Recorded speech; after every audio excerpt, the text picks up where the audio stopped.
রাজধানীর তোপখানা রোডে উদীচী শিল্পী গোষ্ঠীর কার্যালয়ে আগুন দেওয়া হয়েছিল। সেখানে আগুন নিয়ন্ত্রণে কাজ করছে ফায়ার সার্ভিস।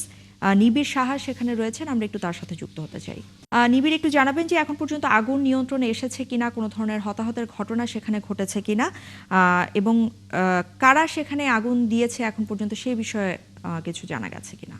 এখন পর্যন্ত কিন্তু আমরা সুস্পষ্ট কোনো তথ্য পাইনি। শুধু আমাদের কাছে যে তথ্যটি আছে যে এখানে আগুনের ঘটনা ঘটেছে এবং আগুনের ঘটনার পর ফায়ার সার্ভিসের একে একে 4টি ইউনিট এখানে এসে কাজ করে এবং এরই মধ্যে ফায়ার সার্ভিসের পক্ষ থেকে আমাদেরকে জানানো হয়েছে যে আগুন নিয়ন্ত্রণে এসেছে। এবং আমার সামনে যে বাংলাদেশ উদীচী শিল্পী গোষ্ঠীর কেন্দ্রীয় সংসদ, এবং এখনো কিন্তু এখানে কাজ করছে ফায়ার সার্ভিসের সদস্যরা। এবং একটু যদি ক্যামেরার মাধ্যমে দেখায় আপনাদেরকে, এখনো কিন্তু এই যে এই ভবনের যে দুই তলা থেকে কিন্তু আমরা দেখছি যে এখনো কিন্তু সাদা ধোঁয়া, আগুনের ধোঁয়া বের হচ্ছে। এবং আমরা ফায়ার সার্ভিস আমাদেরকে যেমনটি তথ্য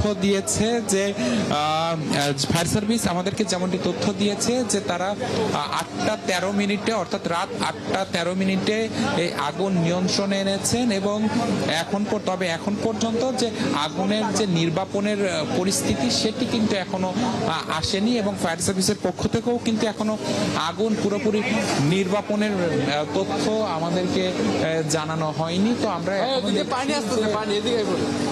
তো আমরা এখনো দেখছি যে এই যে উদীচী শিল্পী গোষ্ঠীর যে ভবনটি, অর্থাৎ এই ভবনের 2 তলাই বাংলাদেশ উদীচী শিল্পী গোষ্ঠীর কেন্দ্রীয় কার্যালয়, এবং এখানে কিন্তু আসলে আগুনের ঘটনা ঘটে এবং বেশ চেষ্টা করে ফায়ার সার্ভিসের কর্মীরা তারা এই আগুন নিয়ন্ত্রণে নিয়ে আসে।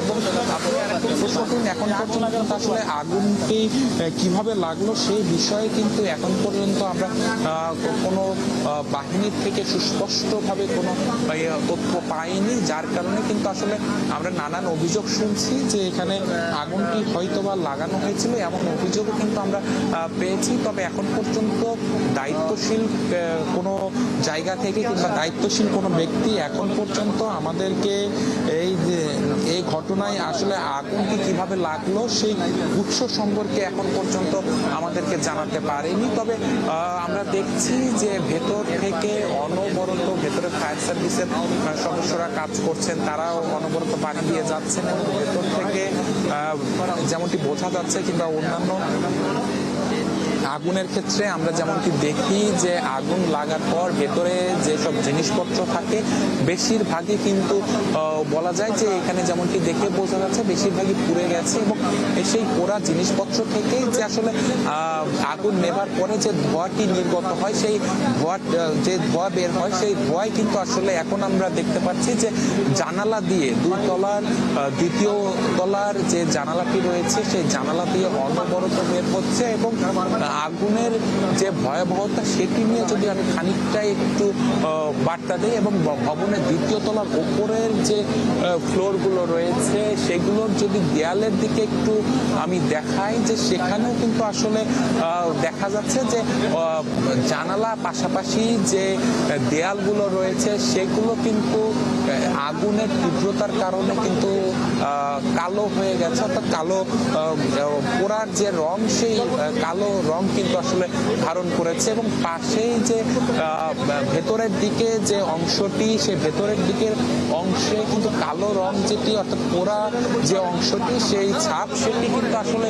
বেশ খানিকটা বেশি আমরা লক্ষ্য করছি। এবং এখন পর্যন্ত কিন্তু অনবরত ধোঁয়া বের হচ্ছে এই উদীচীর যে অফিসটি, প্রধান কেন্দ্রীয় সংসদ, এই কেন্দ্রীয় সংসদের ভেতরের যে অফিসটি সেখান থেকে অনবরত আগুন বের হচ্ছে। তবে ফায়ার সার্ভিসের পক্ষ থেকে কিন্তু এখন পর্যন্ত আমরা সুস্পষ্টভাবে কোনো মেসেজ পাইনি যে কেন কিভাবে এই আগুনটি লাগলো। একটু কয়েকজন কথা বলছেন, আমরা একটু তাদের কথা শুনবো। যারা ঘোষণা দিয়েছে তারা এই দায় নিবে, এবং এই বর্তমান যে অন্তর্বর্তীকালীন সরকার তাদের এই দায় নিতে হবে। এই বর্তমান সরকার আমাদেরকে কোনোভাবে সহযোগিতা করে নেই। আমরা সকাল থেকে যোগাযোগ করছি, কেউ সহযোগিতা করেনি। আমরা সকাল থেকে খবর দিচ্ছি, সকাল থেকে যোগাযোগ করছি, তারা সকাল থেকে সন্ধ্যা পর্যন্ত একটা মানুষও কোনো খোঁজ খবর নেয়নি। এমন অথর্ব, তার মানে এই যে পরিকল্পনা সরকারি সহযোগিতা করছে, সরকার সহযোগিতা করে এই পরিকল্পনা বাস্তবায়ন করেছে। সুতরাং এই সরকারের শুধু নির্বাচনটাকে বানচাল করার জন্য আগুন ওরা মব আইসা প্রথমে ভাঙচুর করছে, ভাঙচুর করে মব আসছে, আপনি কনফার্ম আচ্ছা হ্যাঁ মব আসছে, আইসা 20-25 জন লোক আসছে, আইসা ভিতরে ঢুকে ভাঙচুর করছে, ভাঙচুর করে পরে আগুন লাগায় তারা বেরিয়ে গেছে। হ্যাঁ, যারা এই যে এখানে আছে, যারা কালকে ঘোষণা দিচ্ছে তারাই সংগঠন আমরা বলতে পারবো না এই মুহূর্তে সংগঠনের নাম কিনা, কিন্তু গতকালকে আপনারা জানেন গতকালকে রাত্রে জাহাঙ্গীরনগর বিশ্ববিদ্যালয় থেকেও এই ঘোষণা এসেছিল যে বাংলাদেশ থেকে উদীচী এবং ছায়ানটের নাম নিশানা মুছে দেবে।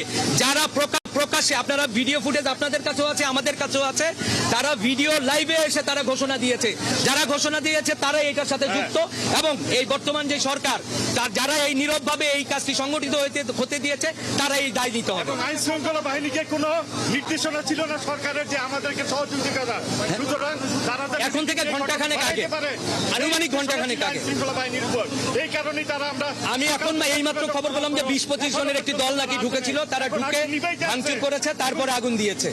সেটা এখনো আমাদের এইখানে অনেকগুলো সিসিটিভি রয়েছে, সেইগুলো চেক করলে আমরা নিশ্চয়ই সেই ধারণা পাবো।